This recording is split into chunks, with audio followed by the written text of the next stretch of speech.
တော့ဒီနေ့မှာကတော့နိခါဂီတဲဆိုတဲ့ grammar လေးကိုပြပြပေးသွားမှာပေါ့နော်နိခါဂီတဲဆိုတဲ့ grammar ကိုသုံးပုံသုံးနေရဘယ်နှမျိုးရှိရလဲဆိုရင်၃မျိုးရှိတယ်ပထမတစ်ခုကဘာလဲဆိုလို့ရှိရင်သူကပုံမှန်နဲ့မဟုတ်ဘဲနဲ့ထူးခြားခြားဖြစ်ရတဲ့အခါမျိုးအချိန်ကာလမျိုးမှာသုံးတာနောက်နံပါတ်2ကကြတော့ BR ပေါ့နော်ကြတော့သူကကိုယ့်စီမှာအစင်မပြေတဲ့ຢာကိစ္စတစ်ခုရှိနေရကွာအဲ့ဒီဟာကိုမှထပ်ပြီးတော့မှနောက်ထပ်မကောင်းတဲ့ຢာတွေကထပ်ပြီးတော့ဖြစ်လာတယ်ဆိုတော့အချိန်ကာလမျိုးအဲ့ဒီခါမျိုးမှာသုံးတယ်နောက်တစ်ခုစီကကြတော့ဘာလဲဆိုရင်အထူးသဖြင့်ကိုကယုံကြည်ထားတယ်လုံးဝကိုယုံကြည်ထားတယ်ဒါပေမဲ့အဲ့ဒီမကောင်းတဲ့ຢာကဖြစ်သွားတယ်ပေါ့နော်အဲ့ဒီအတွက်ကြောင့်မို့ဒီလိုမကောင်းတဲ့ຢာတွေတော့မဖြစ်သင့်ပါဘူးလေဆိုပြီးတော့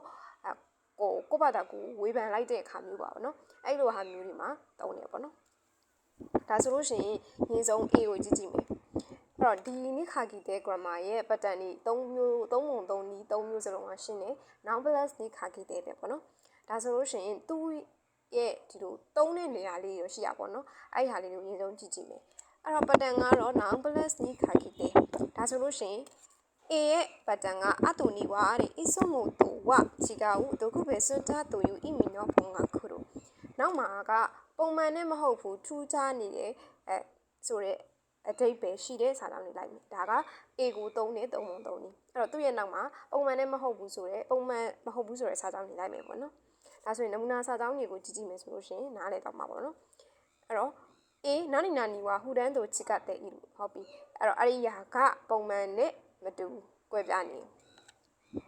1普段酒などあまり飲まない彼が今日に限ってかなり飲んだ何があったのだろうかပုံမှန်ရက်တောင်မှတိတ်ပြီးတော့မတောက်တဲ့သူကဒီနေ့ကြတော့မှပဲတော်တော်လေးကိုတောက်ခဲ့တယ်တခုခုမြန်ရှိလို့လား今日に限ってဒီနေ့ကြတော့မှပဲအဲ့တော့ပုံမှန်တို့ရဲ့ ismo မိုင်းနေချီပေါ့နော်အဲ့တော့သူ့ရဲ့ ismo ဖြစ်နေကြကဥစားခဲကိုတိတ်ပြီးတော့မှမတောက်တာပေါ့နော်ရက်ကိုတိတ်မတောက်တဲ့သူမျိုးဒါပေမဲ့ဒီနေ့ကြတော့မှပဲသူကဖြစ်နေတောက်နေတယ်အဲ့သူ့ရဲ့ပုံမှန်ကဘာဖြစ်နေလဲဆိုလို့ရှင်ကွဲပြားနေဒီနေ့ကြတော့ဒါတောက်အရင်နေ့ကကြတော့မတောက်ဘူးတိတ်ပြီးတော့အဲ့လိုမျိုးပုံမှန်နဲ့မဟုတ်ဘဲနဲ့ကွဲပြားနေရလို့သူကပြောချင်တဲ့အခါမျိုးမှာတုံးတယ်အဲ့တော့ပြောမယ်ဆိုရင်တော့ပုံမှန်နဲ့မဟုတ်ဘဲနဲ့ထူးခြားကွဲပြားနေတဲ့အချိန်ကာလတွေရဲ့နောက်မှာနိခါတေကိုသုံးတာပေါ့နော်B私はいつもは駅前で買い物するのだがその日に限って車で遠くのスーパーまで行ったငါအမြဲတမ်းဘူတိုင်ုံရှိမှာပဲဈေးဝယ်နေပြီမေအဲ့ဒီနေ့ကျတော့မှပဲအဝေးရစူပါမားကတ်ထိတော့ဝယ်တယ်အဲ့တော့သူ့ရဲ့အမြဲတမ်းဖြစ်နေကြကဘူတိုင်ုံရှိမှာပဲဈေးဝယ်တာဒါပေမဲ့အဲ့ဒီနေ့ကျတော့မှဘာဖြစ်လဲအဝေးရစူပါမားကတ်တော့ဝယ်အဲ့တော့ပုံမှန်နဲ့မဟုတ်ဘူးအဝေးရစူပါမားကတ်တော့ဝယ်တယ်အဲ့ဒီနေ့ကျမှပုံမှန်ကဘူတိုင်ုံရှိမှာဝယ်တယ်3どうしてあの日に限って別の道を通ろうと思ったのか思い出せないအဲ့တော့ဘာလို့ဖြစ်လို့မြန်အဲ့ဒီကြတော့မှာပဲတခြားလမ်းကသွားဖို့စဉ်းစားခဲ့လေဆိုတာကိုတတိယမရတော့အဲ့ဒီကြမှာသူတခြားလမ်းသွားတာကျန်တဲ့နေ့ကအရင်ကဒီပြင်လမ်းကသွားမှာပေါ့နော်အဲ့လိုမျိုးထူးခြားနေတာပုံမှန်နဲ့မဟုတ်ဘဲနဲ့ထူးခြားသွားတဲ့အနေအထားမျိုးဖြစ်ရတဲ့မျိုးမှာတုံးတယ်အဲ့လိုအချိန်ကာလတွေနောက်မှာလိုက်တာပေါ့နော်ဒါက A ဒါဆိုရင် B ကိုကြည့်မယ်何々のことが他の音が悪いことと偶然重なるအဲ့ဒီရှေ့ရအကြောင်းအရာကတခြားမကောင်းတဲ့နော်ကံပေါ့ပြောမယ်ဆိုလို့ရှိရင်ကံမကောင်းတဲ့ຢာတွေနဲ့သွားပြီးတော့မှအမှတ်တမဲ့တိုက်ဆိုင်သွားတယ်ဆိုတဲ့အဓိပ္ပာယ်မျိုးအဲ့လိုနေအချိန်ခါမျိုးမှာသုံးမယ်ニワの手入れをしようと思っている日に限って雨が降るခြံထဲကဟာတွေကိုရှင်းမယ်လို့စဉ်းစားနေတဲ့နေ့ကြမှာပဲမိုးကရွာတယ်အဲ့ခြံကရှင်းပါမယ်ဆိုတော့မိုးကရွာမှာတော့ဘာဖြစ်လဲဆိုလို့ရှင်ခြံကရှင်းလို့မရတော့ဘူးကိုလုပ်ချင်တဲ့ဟာမဖြစ်တော့ဘူးเนาะ今日は大切な用事があったのにဒီနေ့ကအရေးကြီးတဲ့ကိစ္စရှိတယ်ဆိုမှပဲこんな時に限って子供が寝そう出してしまったဒီလိုချိန်ကြတော့မှပဲကလေးကလည်းဖြားနေဒီနေ့အရေးကြီးတဲ့ကိစ္စတွေရှိရတယ်ဆိုမှပဲဒီလိုချိန်ကြတော့မှပဲကလေးကဖြားနေအဲ့တော့အရေးကြီးတဲ့ကိစ္စရှိတယ်ကလေးကလည်းဖြားဆိုအကုန်လုံးကပဲလေမကောင်းတဲ့ကိစ္စတွေပဲကွာအဲ့တော့မကောင်းတဲ့ကိစ္စရတိုက်ဆိုင်တိုင်းဒီလိုလာဖြစ်နေရဆိုတဲ့အတိတ်ပဲမျိုးနဲ့တုံးတယ် Maybe bless ni khakite